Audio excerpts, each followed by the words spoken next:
it's nice, people having a subject to talk about. I'll switch that around. I've got a subject I want to hear about, and I'll try to see whether we have a speaker in the room. Any Egyptians? Any aliens?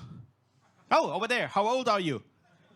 39, that's too young. I want an ancient alien. Okay. We don't have an ancient alien, but we have somebody who can speak about them. So please welcome Fredrik Trusohamn.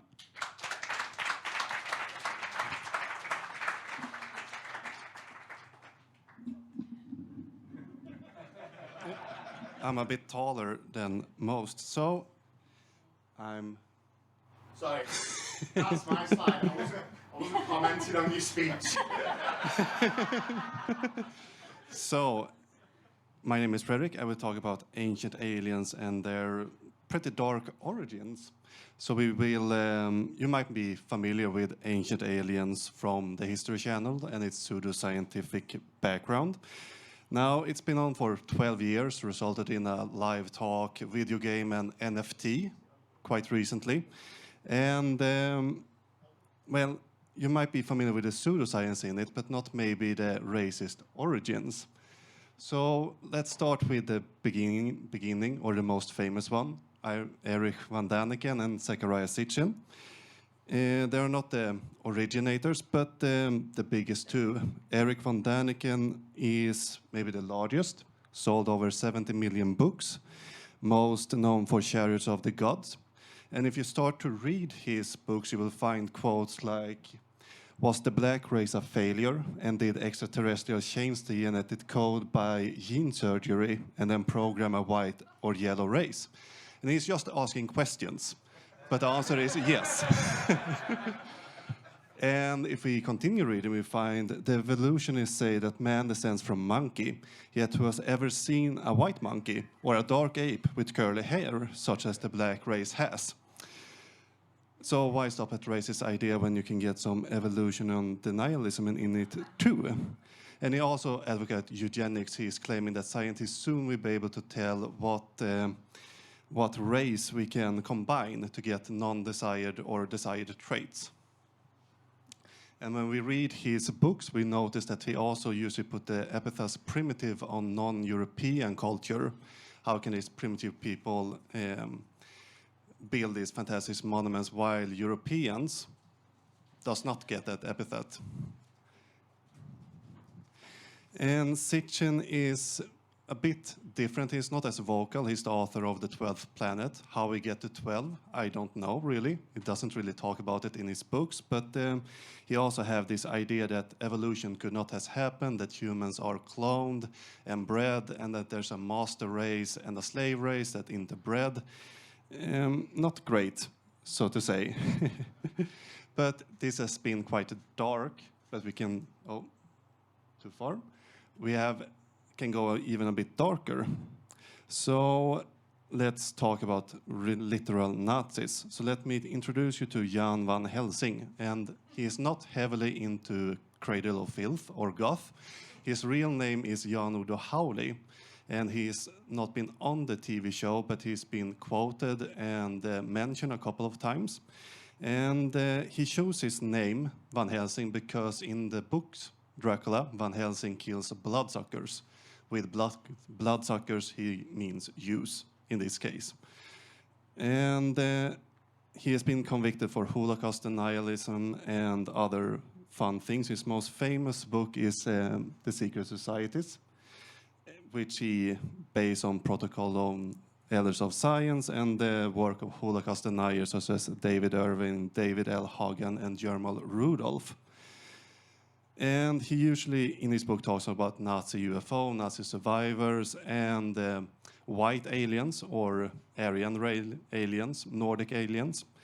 He also talks about the Vril Society, or a reimagination of it. So the Vril Society is from an old sci-fi book, but it's been reworked by Norbert Jürgen Rathofer and Ralph Ethel, who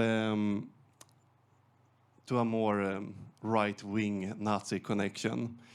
And even if they don't name these two authors who is active in the Nazi or right-wing esotericism and are quite anti-Semitic, authors like David Childress and Bill Barnes, that's usually on the show, base a lot of their work on these two authors.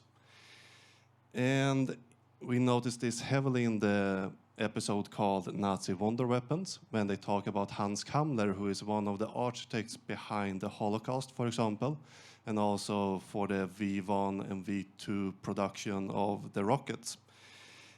But in the episode, it's turned into some real magician who designed some teleportation device called Daigloche. But towards the end of World War II, he is, according to the show, supposedly to have ordered a lot of Nazi scientists to be executed. But if you mean Nazi scientists to be prisoners of wars, forced laborers, and Jewish people, you might be more correct, because he ordered, for example, the Arnsberg massacre, where over 200 people, including children, was massacred. And if this is not really history revision, I'm not sure what if. And lastly, I would want to discuss plastic shamanism. So it's something that usually applies to New Agers who pretend to be shamans within the Native American faith. But we could also put this epithet towards the ancient aliens, because they talk a lot about Native American culture, and they reinterpreted themselves and trying to speak from authority because they are, they have the truth about it. And well, if we read Lisa Aldred and Dr. Raya Green, we notice that we can use this epithet towards the ancient aliens, who also have a lot of New Age influences.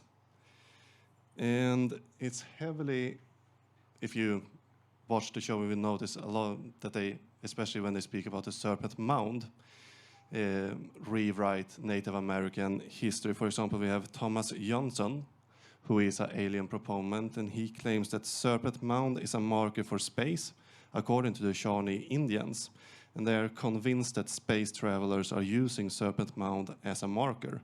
Now the Shawnee tribe has, after years of work, been able to reclaim the mound as part of their heritage, and are invited back to hold their ceremonies there.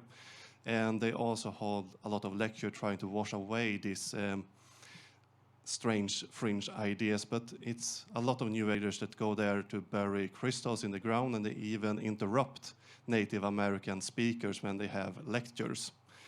And well, these are just a few tiny examples. We haven't really got into the white god theory, the Mormons, or the Atlanteans.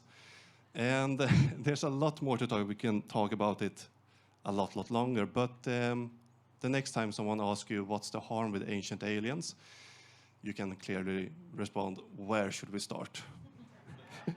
And you find references, sources, and transcriptions at the website diggingupancientaliens.com/QED. As soon as I upload it during lunch, because I had too much stage fright to upload it before. But thank you for listening. Thank you. There's a few questions coming in now. We'll start with Tom's question. How much of the Ancient Alien series have you seen, and how much could you stand before wanting to destroy your TV? I replaced so many computer screens. No.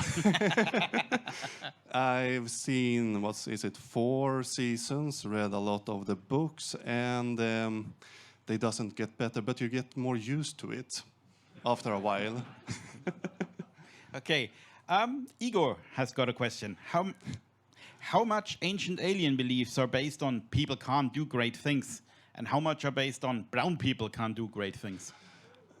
You will start to notice that a lot of it is basically, I don't believe that brown people can do this, and therefore it must have been aliens. Because when they talk about the Stonehenge, the French men heroes, they usually put it up as, well, they did it with the influence. They worked with the aliens to build these monuments as things, or was instructed, they got the blueprints and then they built it themselves. While the brown people, they couldn't. They needed teleportation guns and, strict oversight by the alien overlords. Okay.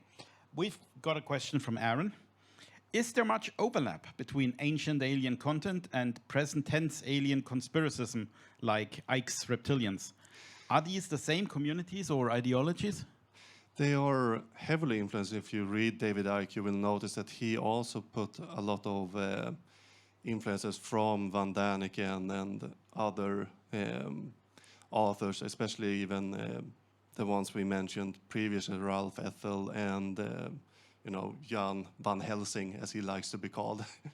So there's overlap, but they are not tightly woven, this community. Ancient alienists will think David Icke is a bit out there in some cases because the aliens has gone far away. They were here in the past, but they're not here any longer. Okay. One last question. No, okay. We'll ask Monica's question next. Have you ever tried contacting the History Channel to explain or complain about how harmful the ideas they say are having? No, I haven't, because there's a lot of people who's doing this too, and it doesn't stop History Channel. It makes money, a lot of money. They're making NFT now, even. Well, you have to do 3 talks like here. So, thank you very much, Fredrik.